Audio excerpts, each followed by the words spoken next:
টানা ৪ দিন কুষ্টিয়ার দৌলতপুর সীমান্তে শূন্য রেখায় অবস্থানের পর ১২ জনকে ফিরিয়ে নিয়েছে ভারতীয় সীমান্তরক্ষী বাহিনী বিএসএফ।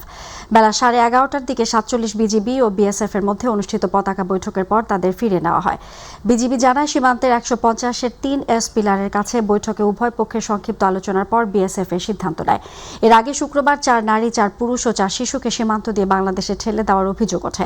পরে বিজিবি ও স্থানীয়রা তাদের শূন্য রেখায় অবস্থান করায়। মানবিক সহায়তায় স্থানীয়রা খাবার ও প্রয়োজনীয় সামগ্রী পৌঁছে দেন। তবে শনিবারের বৈঠকে বিএসএফ তাদের ফিরিয়ে নিতে অস্বীকৃতি জানিয়েছিল। জয়পুরহাটের ৫ বিবি উপজেলার হাটখোলা সীমান্তে এক বৃদ্ধকে বাংলাদেশে পুষিনের চেষ্টা করেছে ভারতের সীমান্তরক্ষী বাহিনী বিএসএফ। তবে বর্ডার গার্ড বাংলাদেশ বিজিবি সদস্যরা স্থানীয়দের সহায়তা তাকে আবার ভারতীয় ভূখণ্ডে ফেরত পাঠায়। সকালে হাটখোলা সীমান্তের ২৭৯ নম্বর প্রধান পিলারের ২৭ নম্বর সাব পিলার এলাকায় এ ঘটনাটি ঘটে। ঘটনাস্থলে গিয়ে দেখা যায়, সীমান্তের শূন্যরেখার একটি ডোবায় ৭০ থেকে ৭৫ বছর বয়সী এক বৃদ্ধকে বসিয়ে রাখা হয়েছে। ডোবার এপারে অবস্থান নেয় বিজিবি সদস্য ও স্থানীয় গ্রামবাসী। অন্য পাশে বিএসএফ। স্থানীয়রা জানায়, সকালে সীমান্ত সংলগ্ন মাঠে কয়েকজন কৃষক কাজ করছিলেন। এ সময় ওই বৃদ্ধ তাদের কাছে এসে খাবার ও পানি চান। তিনি নিজেকে ভারতের নাগরিক পরিচয় দিলে কৃষকরা বিষয়টি হাটখোলা বিজিবি ক্যাম্পে জানান। চট্টগ্রামের বাঁশখালী উপজেলার বাসিন্দা ও বাবুর্চি মীর মুজিবুর রহমান খান হত্যাকাণ্ডের রহস্য উদ্ঘাটন করেছে পিবিআই চট্টগ্রাম মেট্রো। বিকেলে চট্টগ্রাম নগরীর মেট্রো অফিসে আয়োজিত প্রেস ব্রিফিংয়ে তথ্য জানান police super SM Rafiqul Islam. তিনি বলেন, সম্পত্তি সংক্রান্ত বিরোধের জের ধরে নিজের বাবাকে হত্যার পরিকল্পনা করে ছেলে বেলাল হোসেন। তদন্তে জানা যায়, সম্পত্তি বিক্রি ও মেয়েকে আর্থিক সহায়তা দেওয়ায় ক্ষুব্ধ ছিলেন তিনি। পরিকল্পনার অংশ হিসেবে এক নারীর মাধ্যমে মুজিবুর রহমানের সঙ্গে প্রেমের সম্পর্কের অভিনয় করা হয়। পরে তাকে বাকলিয়ার একটি বাসায় ডেকে শরবতের সঙ্গে ঘুমের ওষুধ খাইয়ে শ্বাসরোধে হত্যা করে মরদেহ ঝোপে ফেলে দেওয়া হয়। পিবিআই জানিয়েছে, বেলাল ও আব্দুল জলিল গ্রেফতার হয়েছে এবং আরও একজন নারীর সন্ধানে অভিযান চলছে। ৭ তারিখ ৩/৯/২৫ ৩৬৫তে একটি অপহরণ মামলা হলে আমরা সেই অপহরণ মামলার তদন্ত করতে যেয়ে ভিকটিমের মোবাইল ফোনটা আমরা উদ্ধার করি। ভিকটিমেরই প্রথম পক্ষের ছেলে বেলাল এর শ্বশুরবাড়ি থেকে। এইটা উদ্ধার করার পরে এই মামলাটা প্রথমে সিআর মামলা ছিল, পরে আমরা আদালতে করে এটা জিআর মামলা করি। জিআর মামলা করে ওই সূত্র ধরে আমরা তদন্তটাকে অব্যাহত রাখি। খুলনা মহানগরীতে অবৈধ অস্ত্র সন্ত্রাসী চক্রের বিরুদ্ধে কঠোর অবস্থান নিয়েছে র্যাব-৬। এরই ধারাবাহিকতায় রবিবার বিকেলে রায়ের মহল মুন্সিপাড়ার একটি বাড়িতে অভিযান চালায় আছাড়িক দল। সেখান থেকে বি কোম্পানির সক্রিয় সন্ত্রাসী বিল্লাল সিপাই ওরফে বিল্লু ও তার সহযোগী রনিকে গ্রেফতার করা হয়। এ সময় বিল্লুর শয়নকক্ষের কার্নিশ থেকে একটি বিদেশি পিস্তল, একটি ম্যাগাজিন ও ৫ রাউন্ড তাজা গুলি উদ্ধার করা হয়। বিল্লুর বিরুদ্ধে অস্ত্র ও হত্যা চেষ্টা সহ ৪টি মামলা রয়েছে। সাতক্ষীরার শ্যামনগরের দুর্গাবাটি মন্দির সংলগ্ন ঝপারচর এলাকায় অবৈধভাবে বালু উত্তোলনের সময় একটি বাল্কহেড জব্দ করেছে বিজিবি। এ ঘটনায় ভ্রাম্যমাণ আদালত ২ জনকে বিনাশ্রম কারাদণ্ড ও ১ লাখ টাকা জরিমানা করেছেন। রবিবার নীল ডুমুর ১৭ বিজিবি গোপন সংবাদের ভিত্তিতে অভিযান চালিয়ে বাল্কহেডটি জব্দ করে। পরে বালু, মহাল ও মাটি ব্যবস্থাপনা আইন ২০১০ অনুযায়ী নজরুল ইসলামকে ১০ দিন ও আক্তারুল জামানকে ১৪ দিনের বিনাশ্রম কারাদণ্ড দেওয়া হয়। জব্দকৃত বালুর পরিমাণ প্রায় ৫,৩০০ ঘনফুট। খুলনায় টানা ভারী বৃষ্টিতে ভয়াবহ জলাবদ্ধতার সৃষ্টি হয়েছে। নগরীর প্রধান সড়ক, অলিগলি, বাসাবাড়ি ও ব্যবসা প্রতিষ্ঠান পানিতে তলিয়ে গেছে। রয়্যাল মোড়, শিববাড়ি মোড়, ময়লাপোতা নেভি স্কুল মোড়, পুলিশ লাইন মোড়, ডাক বাংলা, সোনাডাঙ্গা, বয়রা ও ফুলবাড়ি গেট সহ বিভিন্ন এলাকায় পানি জমে জনজীবন স্থবির হয়ে পড়েছে। অনেক যানবাহন আটকা পড়েছে এবং পথচারীরা ভোগান্তিতে পড়েছেন। স্থানীয়দের অভিযোগ, পানি নিষ্কাশন ব্যবস্থার দুর্বলতা ও ড্রেনেজ সংকটের কারণে প্রতি বছরই এই পরিস্থিতি দেখা দেয়। দ্রুত সমাধানের দাবি জানিয়েছেন নগরবাসী। মাদারীপুরে আধিপত্য বিস্তারকে কেন্দ্র করে দুই পক্ষের সংঘর্ষে আহত হয়েছেন ১০ জন। এ সময় শতাধিক ককটেল বিস্ফোরণ ঘটিয়েছে। ভাঙচুর ও লুটপাট করা হয় অন্তত ১২টি বসতঘর। সকালে সদর উপজেলার ঝিকরহাটি গ্রামে এ ঘটনাটি ঘটে। পুলিশ ও স্থানীয়রা জানায়, আধিপত্য বিস্তার নিয়ে সদর উপজেলার ঝিকরহাট গ্রামের পলাশ খানের সাথে একই এলাকার কবির মোল্লা ও রিপন খানের বিরোধ চলছিল। এরই জের ধরে সকালে উভয় পক্ষের লোকজন দেশীয় অস্ত্রশস্ত্র নিয়ে সংঘর্ষে জড়ায়। এ সময় শতাধিক ককটেল বিস্ফোরণ করলে চারদিকে ছড়িয়ে পড়ে আতঙ্ক। আহত হয় অন্তত ১০ জন। ভাঙচুর ও লুটপাট করা হয় ১২টি বসতঘর। খবর পেয়ে ঘটনাস্থলে গিয়ে পরিস্থিতি নিয়ন্ত্রণে আনে।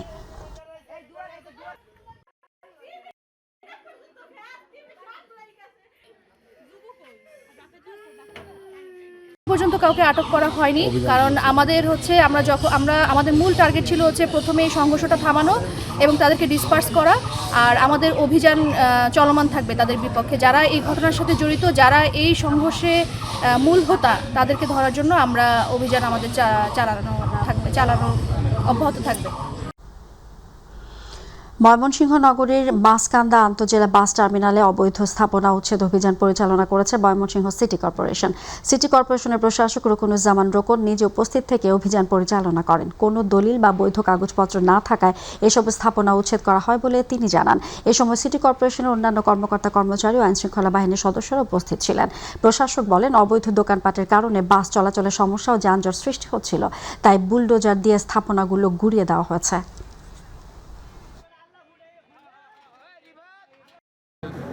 বাস রাখার জায়গা হয় না, এই বাসগুলো জায়গা না পেয়ে রাস্তায় দাঁড়ায়, সেখানে জ্যাম সৃষ্টি হয়। কিন্তু বাস স্ট্যান্ডের ভিতরে আমাদের প্রচুর, আমরা ডেভেলপমেন্ট ওয়ার্ক করতে গিয়ে দেখেছি প্রচুর অবৈধ স্থাপনা, যেগুলোর কোনো কাগজ নাই, পত্র নাই, সিটি কর্পোরেশনের কাছে বৈধভাবে কোনো দলিল নাই, সেগুলো আজকে আমরা উচ্ছেদ অভিযান শুরু করেছি।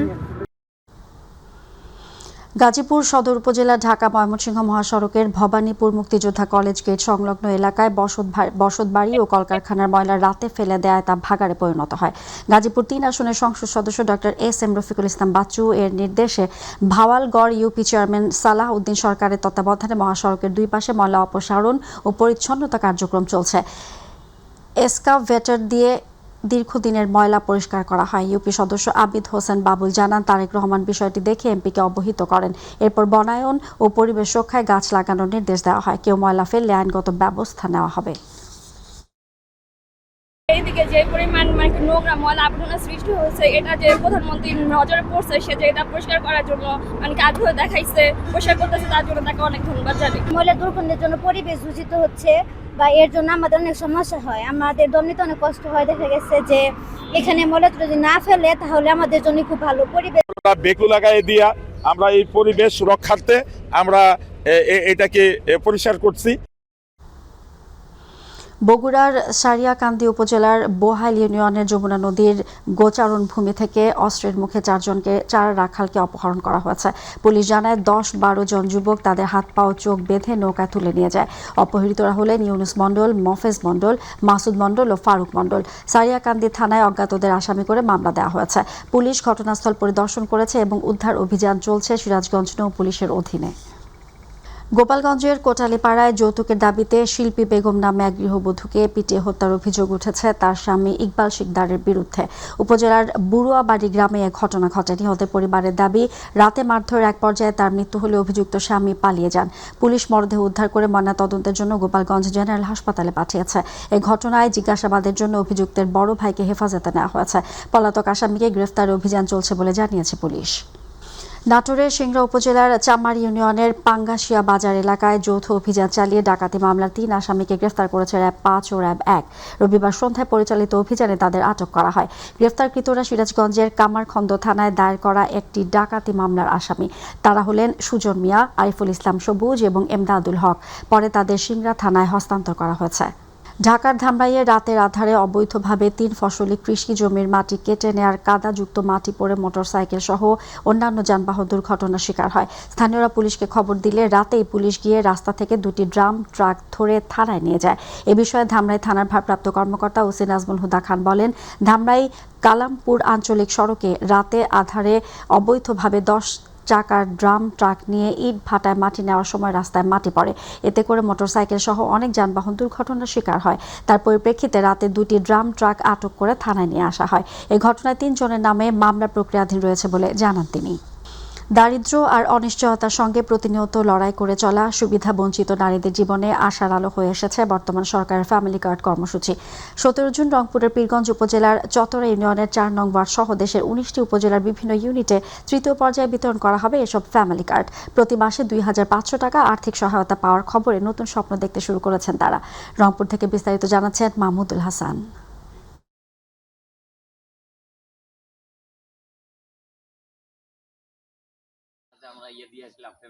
নেই জমিজমা, নেই নিশ্চিত আয়ের পথ। 18 বছর আগে স্বামীকে হারিয়েছেন রংপুরের পীরগঞ্জের চত্রা ইউনিয়নের বড় ভগবানপুর গ্রামের শ্রীমতী মায়ারানী, বয়স 75।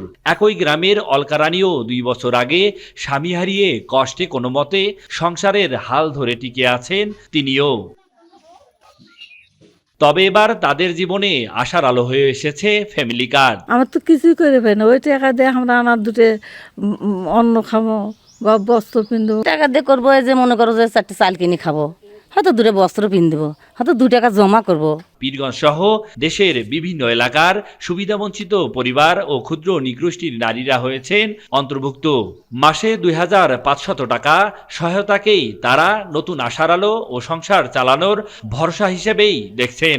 ফ্যামিলি কার্ডের টাকা পাবো, তাকে দিয়ে মনে করেন চলাফেরা করবো, খাওয়া খাদ্য খাবো। যখন আমি এই টাকাটা পাবো তখন আমি ওই ওষুধ কিনে খেতে পারবো। এখন বাচ্চা ঘেরো লেখাপড়া করবে, স্বামী আমার অসুস্থ। আমাদের সরকারকে আমরা অনেক ধন্যবাদ জানাই।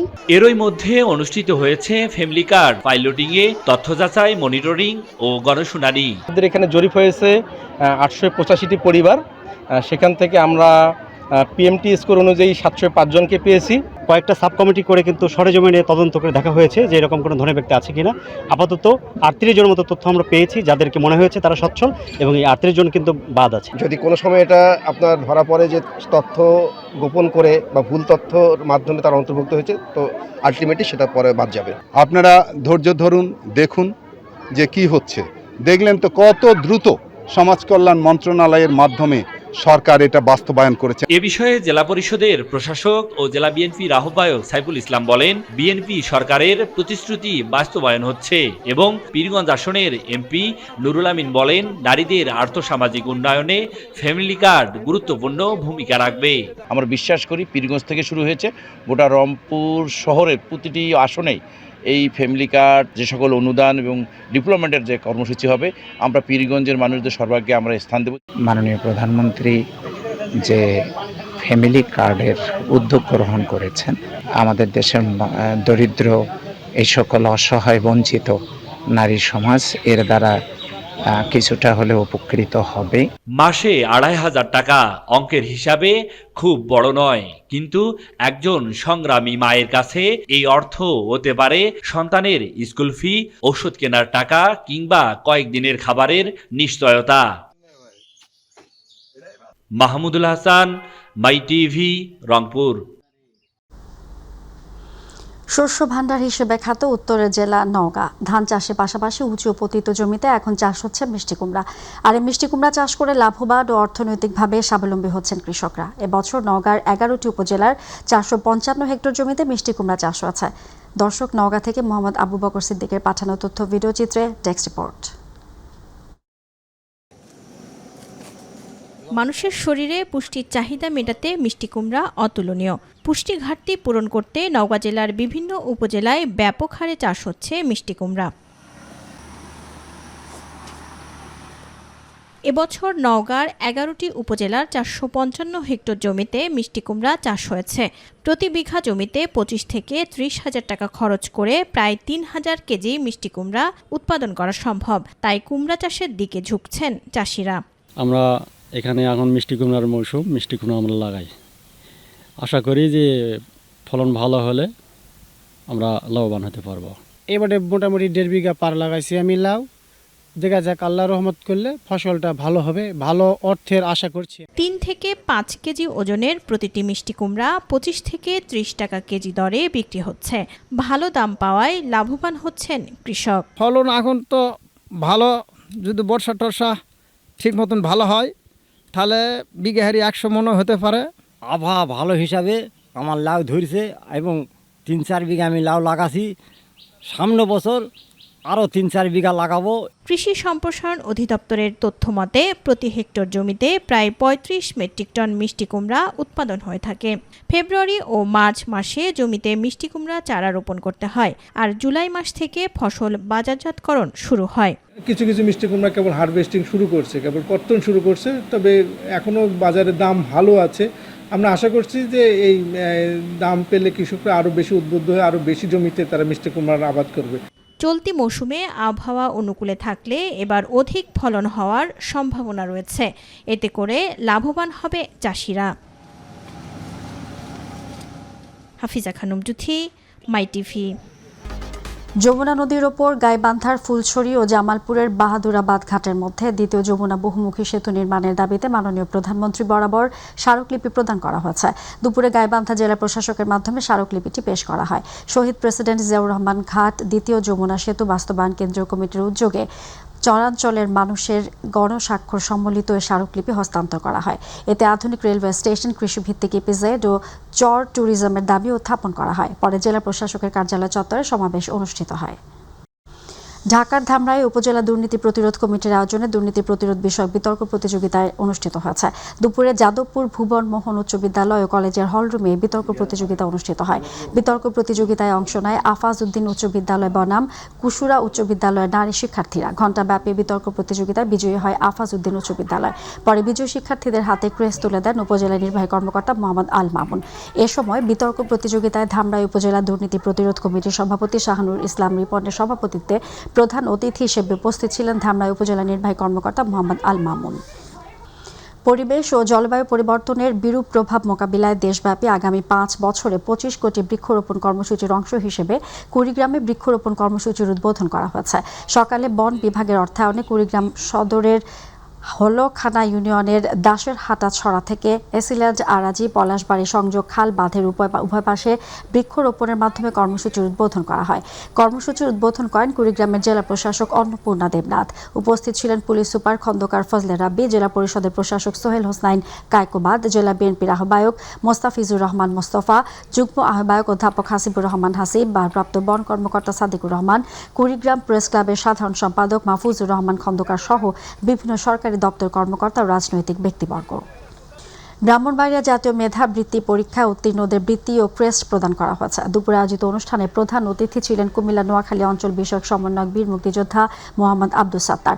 অধ্যাপক জুনায়েদ হাসানের সভাপতিত্বে আতিকুর রহমানের সঞ্চালনায় বিশেষ অতিথি ছিলেন জেলা জামায়াতের আমির মাওলানা মোবারক হোসেন, সাধারণ সম্পাদক মাওলানা আমিনুল ইসলাম, নিয়াজ মোহাম্মদ উচ্চ বিদ্যালয়ের প্রধান শিক্ষক শহীদুল ইসলাম, অধ্যক্ষ মোহাম্মদ খুরশিদুল আলম। অনুষ্ঠানে 15 জন মেধাবী শিক্ষার্থীকে পুরস্কৃত করা হয়। মেহেরপুরের গাংনীতে বেওয়ারিশ কুকুরের কামড়ে শিশুসহ অন্তত 17 জন আহত হয়েছে। রবিবার বিকেলে গাংনী বাজারে ঘটনাটি ঘটে। স্থানীয় সূত্রে জানা গেছে, গাংনী বড় বাজারের কসাইখানা এলাকা থেকে মহিলা কলেজ মোড় পর্যন্ত একটি বেওয়ারিশ কুকুর প্রথমে কয়েকজন পথচারীকে কামড় দেয়। স্থানীয়রা তাদের রক্ষা করতে গেলে তাদেরকেও কামড় দেয়। পরে বেশ কিছু লোকজন একত্রিত হয়ে কুকুরটিকে পিটিয়ে হত্যা করে। আহতদের মধ্যে 10 জন গাংনী উপজেলা স্বাস্থ্য কমপ্লেক্সে ও বাকিরা মেহেরপুর জেনারেল হাসপাতালে চিকিৎসা নিয়েছেন।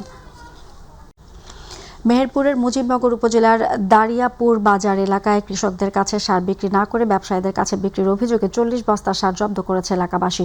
এই ঘটনায় বিসিআইসি ডিলার ফয়সাল ট্রেডার্সকে 30,000 টাকা জরিমানা করেছেন ভ্রাম্যমাণ আদালত। সোমবার দুপুর উপজেলা সহকারী কমিশনার ভূমি ও নির্বাহী ম্যাজিস্ট্রেট আবু শাহামার নেতৃত্বে অভিযান পরিচালিত হয়। অভিযোগ রয়েছে, গুদাম থেকে 20 বস্তা টিএসপি ও 20 বস্তা ইউরিয়া সার পাচার করা হচ্ছিল। পরে জব্দকৃত সার গুদামে ফেরত দিয়ে কৃষকদের কাছে সরাসরি মূল্যে বিক্রির নির্দেশ দেওয়া হয়েছে। সিরাজগঞ্জের শাহজাদপুরে স্মার্ট ডেইরি প্রকল্পের আওতায় স্টেক হোল্ডার লিঙ্কেজ ওয়ার্কশপ ও প্রকল্প অবহিতকরণ কর্মশালা অনুষ্ঠিত হয়েছে। দিনব্যাপী কর্মশালায় প্রান্তিক খামারি ও ক্ষুদ্র উদ্যোক্তাদের জলবায়ু পরিবর্তনের প্রভাব, দূষণ প্রতিরোধ, নিরাপদ দুধ সংগ্রহ, পরিবহন, বাজারজাতকরণ এবং পুষ্টিগুণ বিষয়ে ধারণা দেওয়া হয়। এনডিপির আয়োজনে অনুষ্ঠিত কর্মশালায় উপজেলা নির্বাহী কর্মকর্তা সাবরিনা শারমিন সভাপতিত্ব করেন। এতে এনডিপি, প্রাণী সম্পদ বিভাগ, মিল্ক ভিটা, বিএলআরআই সহ সংশ্লিষ্ট প্রতিষ্ঠানের প্রতিনিধিরা এবং প্রান্তিক উদ্যোক্তারা অংশ নেন। ফরিদপুরের ভাঙ্গা উপজেলার কাউলিবেড়া ইউনিয়ন পরিষদ চত্বরে এলাকাবাসীর আয়োজনে মাদক বিরোধী সমাবেশ অনুষ্ঠিত হয়েছে। রোববার বিকেলে সুধী সমাজ, রাজনৈতিক নেতৃবৃন্দ ও প্রশাসনের কর্মকর্তাদের উপস্থিতিতে আয়োজিত সমাবেশে বক্তারা মাদকের বিরুদ্ধে ঐক্যবদ্ধ প্রতিরোধ গড়ে তোলার আহ্বান জানান। তারা বলেন, ফরিদপুর 4 আসনের সংসদ সদস্য শহীদুল ইসলাম খান বাবুলের জিরো টলারেন্স নীতির পর জনসচেতনতা বেড়েছে। সমাবেশে ভাঙ্গা থানার ওসি মিজানুর রহমান বলেন, মাদকের কারণে ইফটিজিং, সহিংসতা ও পরকীয়ার মতো অপরাধ বৃদ্ধি পাচ্ছে। নেত্রকোনার কেন্দুয়া আঠারবাড়ি ঈশ্বরগঞ্জ মহাসড়ক উন্নয়ন প্রকল্পে অধিগ্রহণকৃত রাস্তার দুই পাশের জমির মূল্য নির্ধারণে অনিয়মের অভিযোগ এবং ন্যায্য মূল্যে ও ক্ষতিপূরণের দাবিতে মানববন্ধন করেছেন ভুক্তভোগীরা। সকালে নেত্রকোনা জেলা প্রশাসকের কার্যালয় প্রাঙ্গণে মানববন্ধনে বক্তব্য রাখেন উপজেলা বিএনপির সাধারণ সম্পাদক তাজউদ্দিন ফারাজ সেন্টু। এ সময় এলাকাবাসীর পক্ষে আরও বক্তব্য রাখেন শফিকুর রহমান ফকির স্বপন ও সুমন ফারাজ সহ অনেকেই। মানববন্ধনে অংশ নিয়ে ক্ষতিগ্রস্ত জমির মালিকরা অভিযোগ করেন অধিগ্রহণকৃত জমির প্রকৃত বাজার মূল্য বিবেচনা না করে ক্ষতিপূরণ নির্ধারণ করা হয়েছে। গাইবান্ধার সাদুল্লাপুরে বাংলাদেশ পুলিশ কর্তৃক গৃহীত প্রিভেল প্রকল্পের আওতায় কমিউনিটি পর্যায়ে পুলিশ সার্ভিস ডেস্ক সেবার বিষয়ে সচেতনতা বৃদ্ধির লক্ষ্যে এক মত বিনিময় সভা অনুষ্ঠিত হয়েছে। দুপুরে সাদুল্লাপুর বহুমুখী পাইলট হাই স্কুল মাঠে সাদুল্লাপুর থানার আয়োজনে বিভিন্ন শিক্ষা প্রতিষ্ঠানের শিক্ষক, শিক্ষার্থী, সাধারণ জনগণ, রাজনৈতিক ব্যক্তিবর্গের উপস্থিতিতে এই মত বিনিময় সভাটি অনুষ্ঠিত হয়। অনুষ্ঠানে থানার ওসি হাবিবুল ইসলাম হাবিবের সভাপতিত্বে ও শিক্ষক আকুল আকন্দের সভায় বক্তব্য রাখেন গাইবান্ধার অতিরিক্ত পুলিশ সুপার শরীফ আল রাজীব, অতিরিক্ত পুলিশ সুপার বিদ্রোহ কুমার কুণ্ডু, সহকারী পুলিশ সুপার প্রণব কুমার ঘোষ, উপজেলা বিএনপির আহ্বায়ক শামসুল হাসান শামসুল, জামাতে আমির এরশাদুল হক ইমন সহ আরও অনেকেই।